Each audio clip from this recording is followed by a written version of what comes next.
This is Hard Gaming, that's Mr. Hard to you. Welcome to another video. Today's topic, are Guardian tanks viable in PvP?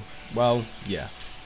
Clearly you're not going to be the highest DPSer in the game, you're not going to be running around killing loads of people, that is not your role as a tank. So, let's have a look at some of the abilities you've been given to make you viable in PvP.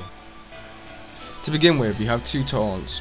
AoE taunt, challenging call, 30-second cooldown, 6-second duration, and it reduces 30% of the target's damage to everyone but you. Second taunt, singular taunt, 15-second cooldown, 6-second duration, and 30% damage reduction to all targets but yourself. Now these two taunts can be very effective in war zones and in world PvP for the sole reason that 30% less damage to all your allies is a big help. So what I normally like to do is force sleep into the middle of a group of people, pop my AoE taunt, and then choose maybe the highest DPSer and singular taunt him as well. I'm not sure if these skills stack, that is something I'll look into. Next is your AoE slow, freezing force.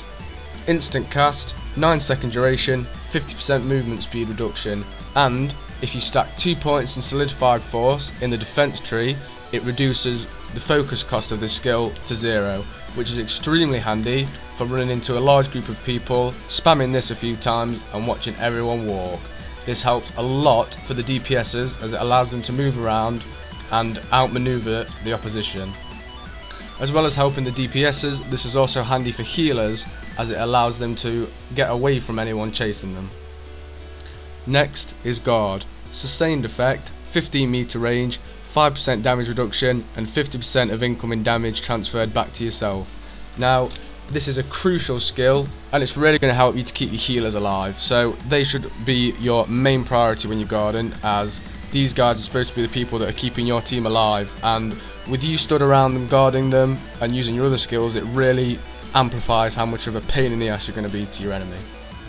Or 1 minute cooldown, 6-second duration, immobilizes all targets within its radius. Extremely handy if you've just dived into the middle of a group of people, you thought you were backed up and you've realised you're on your own. Pop that and you can run away. This move will save your arse more times than I care to mention. Relics. Now sometimes I feel like these are the unsung heroes of the game. At 50 I have a defense rating relic. It increases my defense rating by 300 for 20 seconds, which is obviously a big boost to my survivability for that period of time. Allows me just to get a bit more aggro out there and just cause a bit more havoc in the game. Okay, now I've been through some of the main skills that you're going to be using in PvP. Let's also talk about the 3 defensive cooldowns that you have. First of all, Saber Ward. 3 minute cooldown, 12-second duration, defense rating is increased by 50%, incoming damage from force and tech attacks is reduced by 25%.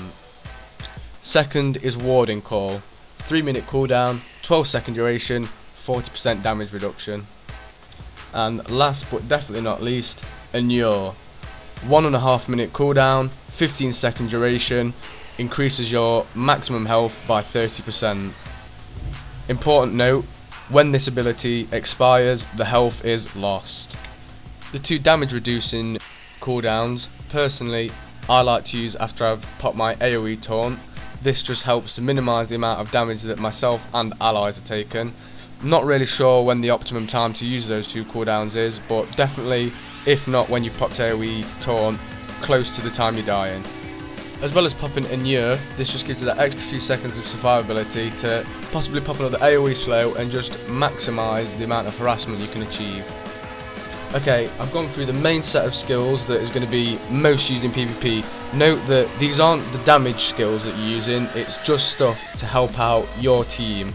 And it's these skills that I feel that people, it's not that people don't use them, it's just that maybe people aren't using them at the right times to maximise their effectiveness. If anyone feels that I've missed anything out, or I've been talking utter shit, feel free to comment, rate and subscribe.